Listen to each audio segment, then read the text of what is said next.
Hello दोस्तों, क्या एक स्पोर्ट्स का मेडल किसी की जान से बढ़कर हो सकता है?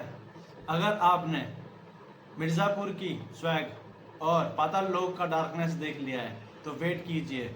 मैं बात कर रहा हूँ नेटफ्लिक्स पर आई एक वेब सीरीज ग्लोरी के बारे में, जो आपको लेके जाएगी हरियाणा के अखाड़ों में सीधे, जहाँ पर पसीने के साथ साथ खून भी बहता है।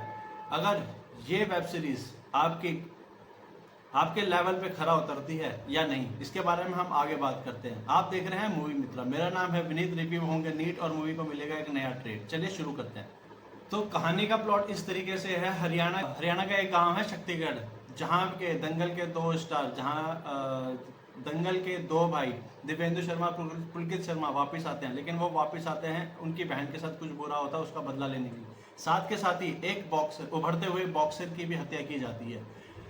इस कहानी में उन दोनों के पिता का रोल निभाया है आशुतोष राणा ने, जिनको अपने बच्चों की जान से ज़्यादा उनके गले में लटकता हुआ मेडल चाहिए।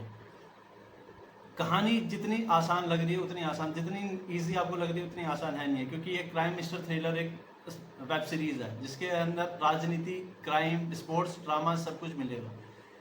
चलिए बात करते हैं इसके एक्टर से, उन्होंने किस तरीके का काम करा है और आगे के पॉजिटिव्स और नेगेटिव के साथ। तो सबसे पहले बात करते हैं परफॉर्मेंस की। दिव्येंदु शर्मा की जो परफॉर्मेंस है वो टॉप द लेवल है, क्योंकि इन्होंने इसमें जो अपना इंटेंस कैरेक्टर निभाया है वो देख के लगता है कि मुन्ना भैया वापस आ गए हैं। पुलकित शर्मा का ये ग्रे और रॉ जो अवतार था, इसको देखने के लिए हम काफ़ी टाइम से वेट कर रहे थे।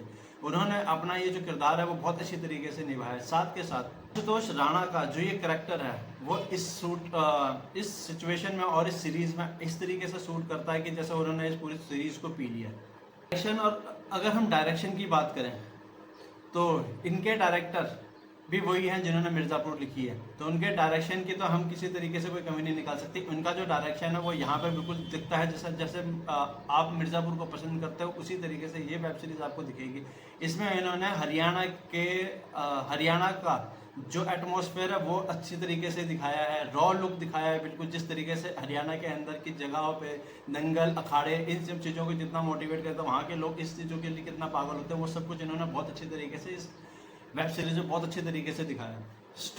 इसका जो वेब सीरीज का जो बीजीएम है वो आपके रोंगटे खड़े कर देगा। उसके अगर हम नेगेटिव्स में देखें तो कहानी कहीं कहीं पे आपको प्रिडिक्टेबल लगती है कि इस सीन के बाद ये चीज़ हो सकती है, तो सेम उसी तरीके से चलती है। थोड़ी सी आपको लो स्पेसिंग लग सकती है, बीच बीच में कहीं कहीं पे आपको लगता है कि हाँ यहाँ पे थोड़ी सी स्टोरी अपने मुद्दे से थोड़ी सी भटक गई है या कुछ ऐसा लग रहा है।